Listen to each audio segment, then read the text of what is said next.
सभी को नमस्कार। उम्मीद आप अच्छे होंगे, बहुत अच्छे से अपनी पढ़ाई पर लगे हुए होंगे। आज की ये क्लास डेडिकेटेड है आर्टिकल के टॉप क्वेश्चंस के लिए। जितने भी आर्टिकल हैं आने वाली क्लास में आपको बहुत बेहतरीन तरीके से याद होंगे और एक कंप्लीट रिवीजन होगा आर्टिकल को लेकर। तो आप 10 से 15 मिनट बैठेंगे, समझेंगे, और ये क्लास जो स्टार्ट मैंने किया है ये डेडिकेटेड है कम समय में ज्यादा कंटेंट के लिए।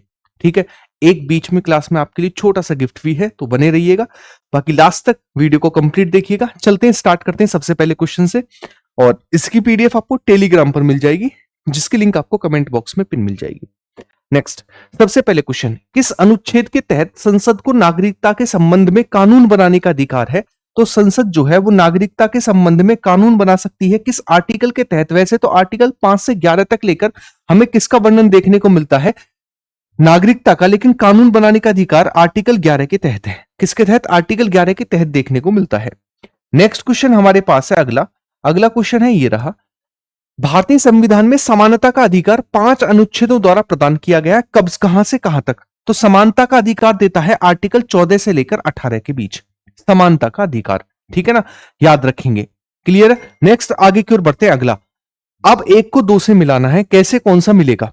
अगर मैं बात करूं आपसे, भाई भाग 9 किसके बारे में बताता है? भाग 9, तो भाग 9 आप सभी को पता है। भाग 9 को लेकर मैं बात करूं तो भाग 9 जो है वो अनुच्छेद 243 से लेकर 243 ओ यानी पंचायती राज व्यवस्था के बारे में बताता है। भाग 11 जो है ये अनुच्छेद 245 से लेकर 263 तक बताता है।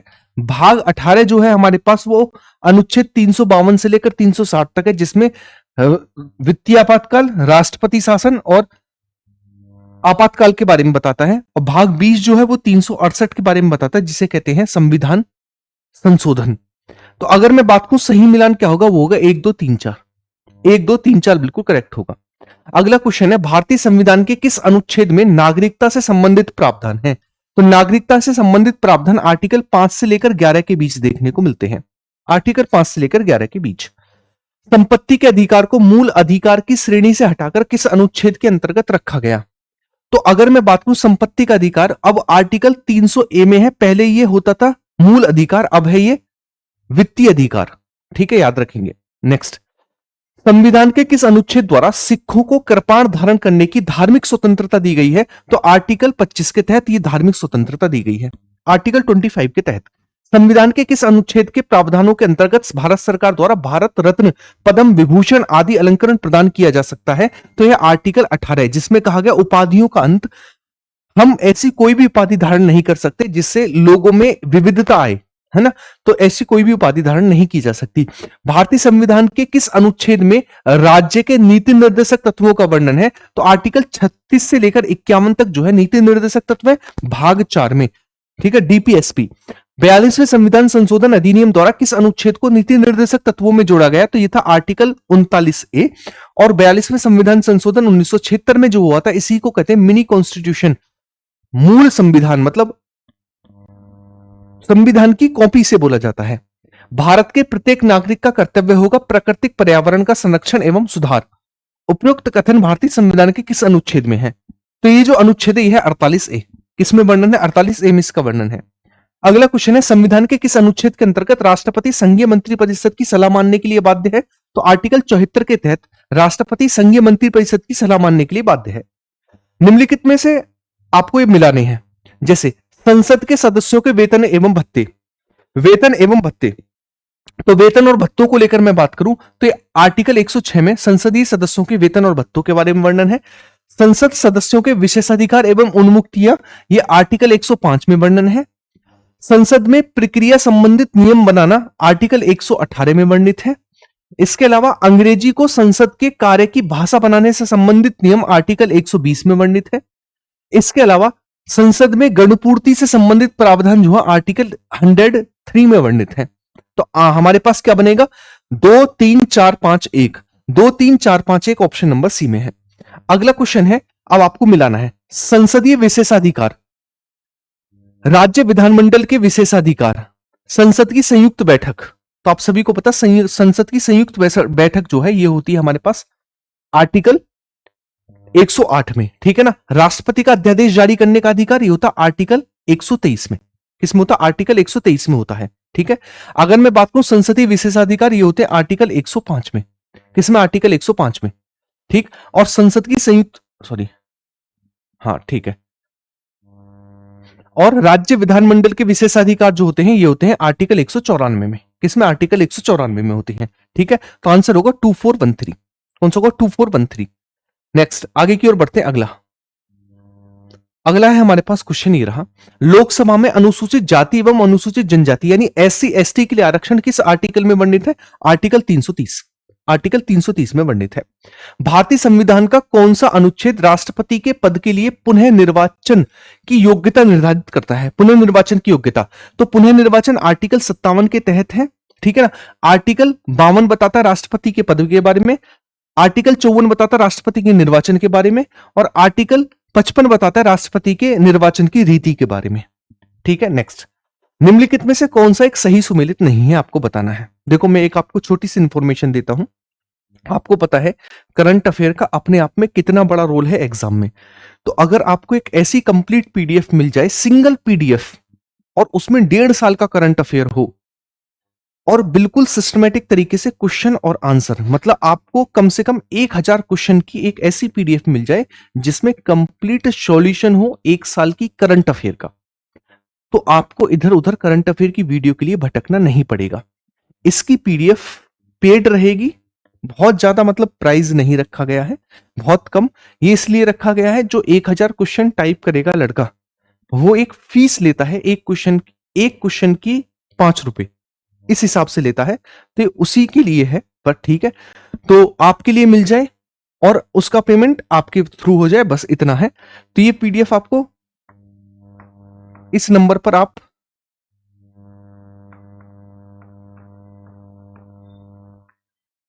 इस नंबर पर मैसेज करेंगे व्हाट्सएप पर, वो आपको सेंड कर देंगे, है ना।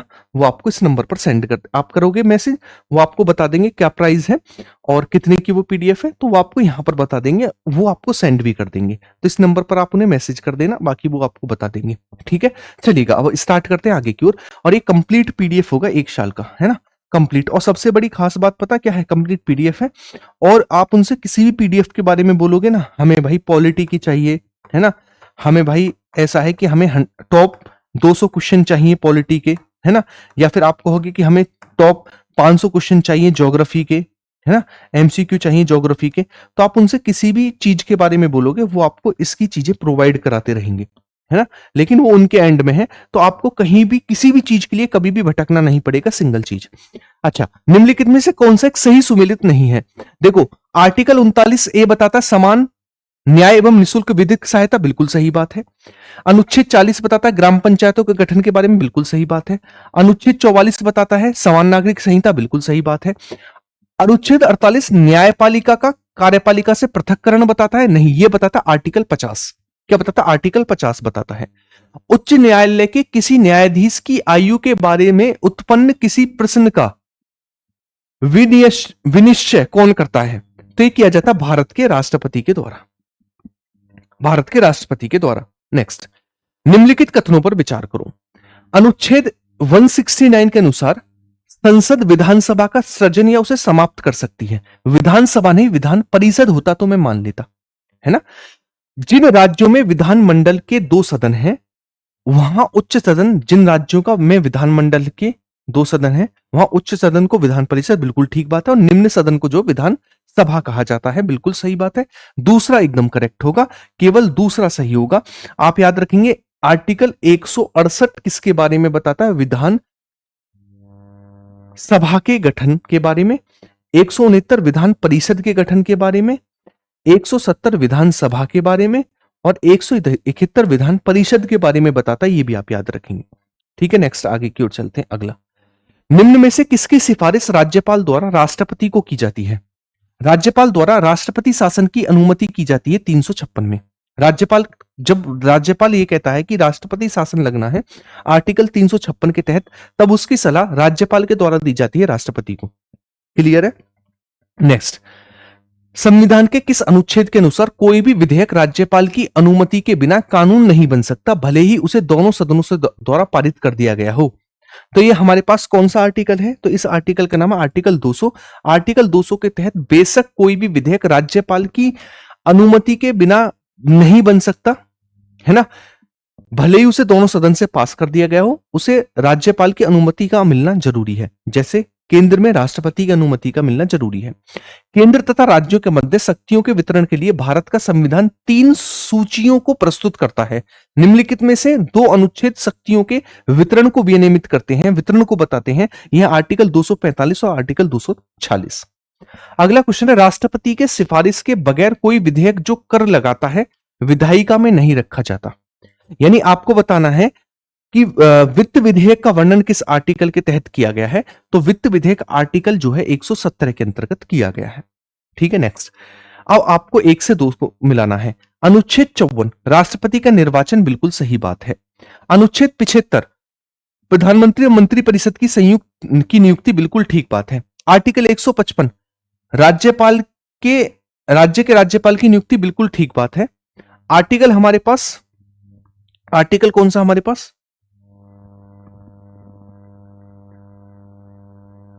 आर्टिकल 164 राज्य के मुख्यमंत्री और मंत्रिपरिषद की नियुक्ति बिल्कुल ठीक बात है। तो आंसर होगा 1 2 3 4। क्या होगा? 1 2 3 4। भारतीय संविधान के किस अनुच्छेद के अंतर्गत अखिल भारतीय सेवाओं का प्रावधान किया गया है? तो अखिल भारतीय सेवाएं आर्टिकल 312 में है, अखिल भारतीय सेवाएं। अब आपको 1 से 2 को मिलाना है। अनुच्छेद 124 अनुच्छेद 5 बिल्कुल सही बात है, नागरिकता के बारे में बताता है ना। अच्छा, 124 संघीय न्यायपालिका बिल्कुल सही बात है। अनुच्छेद 352 आकस्मिक प्रावधान बिल्कुल ठीक बात है। अनुच्छेद 245 विधायी शक्तियों का वितरण बिल्कुल ठीक बात है। तो आंसर होगा 1 2 3 4। अगला क्वेश्चन है हमारे पास, भारत का नियंत्रक एवं महालेखा परीक्षक, ये आर्टिकल 148 में वर्णन है इसका, है ना, आर्टिकल 148 में वर्णन है। वित्त आयोग, वित्त आयोग का वर्णन है आर्टिकल 230 में, 280 में वित्त आयोग का वर्णन है। प्रशासनिक प्राधिकरण आर्टिकल 323 ए में है और संघ लोक सेवा आयोग का वर्णन आर्टिकल 315 में है ना, आर्टिकल 315 में है। तो 3 और 1 सबसे पहले आएगा 3, 3 के बाद 2, 2 के बाद 3 2 4 1, एकदम करेक्ट होगा। नेक्स्ट, अनुच्छेद 76 बिल्कुल सही बात है। अनुच्छेद 76 क्या बताता है? भारत का महान्यायवादी, अनुच्छेद 76। अनुच्छेद 148 क्या बताता है हमारे पास? अनुच्छेद 148, तो 148 बताता है हमारे पास भारत का नियंत्रक एवं महालेखा परीक्षक, है ना, नियंत्रक एवं महालेखा परीक्षक के बारे में बताता है। क्लियर है? नियंत्रक एवं महालेखा परीक्षक के बारे में बताता है। आर्टिकल 75 किसके बारे में बताता है? 75। तो आर्टिकल 75 को लेकर मैं बात करूं, किसको लेकर? आर्टिकल 75 को लेकर मैं बात करूं तो आर्टिकल 75 बताता है हमारे पास केंद्रीय मंत्रियों की नियुक्ति के बारे में, और आर्टिकल 131 बताता है सर्वोच्च न्यायालय का क्षेत्राधिकार। किसके बारे में? सर्वोच्च न्यायालय के क्षेत्राधिकार के बारे में। तो आंसर होगा हमारे पास 3 1, 3 और 1 ऑप्शन नंबर बी में है। नेक्स्ट, मूल अधिकारों से संबंधित संविधान के निम्नलिखित अनुच्छेदों में से कौन एक प्रत्यक्ष रूप से बालकों का शोषण संबंधित है? तो बच्चों का शोषण जो है आर्टिकल 24 में बताया गया, बच्चों का शोषण, आर्टिकल 24। नेक्स्ट, अब आपको ये फिर से मिलाना है। अनुच्छेद 40 ग्राम पंचायतों का गठन बिल्कुल सही बात है। 41 काम करने का अधिकार बिल्कुल सही बात है। 44 समान नागरिक संहिता बिल्कुल सही बात है। और अनुच्छेद 48 जो है कृषि एवं पशुपालन का गठन बिल्कुल सही बात है। तो आंसर होगा 1 2 3 4। नेक्स्ट, भारतीय संविधान के अंतर्गत निम्नलिखित में से कौन सा अनुच्छेद संसद को राज्य सूची के विषय के संबंध में विधि बनाने की शक्ति प्रदान करता है? तो यह है आर्टिकल 249। कौन सा? आर्टिकल 249 है। राज्य विधान परिषद का प्रावधान भारतीय संविधान के किस अनुच्छेद में रखा गया है? राज्य विधान परिषद, राज्य विधान परिषद आर्टिकल 171 और विधानसभा आर्टिकल 170। नेक्स्ट, किस अनुच्छेद के तहत संसद को किसी राज्य में विधान परिषद को स्थापित या समाप्त करना है? देखो, विधानसभा को स्थापित या समाप्त करना आर्टिकल 168 और विधान परिषद 169। तो यह आर्टिकल 169 है। नेक्स्ट, संविधान का कौन सा अनुच्छेद उच्चतम न्यायालय को उसके द्वारा दिए गए निर्णय को दोबारा पलट सकता है, पुनर्अवलोकन कर सकता है? आर्टिकल 137। कौन सा? आर्टिकल 137 पुनर्अवलोकन। राज्य विधान परिषद का प्रावधान भारतीय संविधान के किस अनुच्छेद में रखा गया है? तो आर्टिकल 171 मैंने अभी आपको बताया। नेक्स्ट, मौलिक अधिकार से जुड़े निम्नलिखित अनुच्छेदों के युग्मों में से कौन एक भारतीय संविधान के अनुच्छेद 359 के अंतर्गत आपात स्थिति लागू करने के दौरान निलंबित नहीं हो सकता? तो आर्टिकल 20 और 21 कभी निलंबित नहीं हो सकते।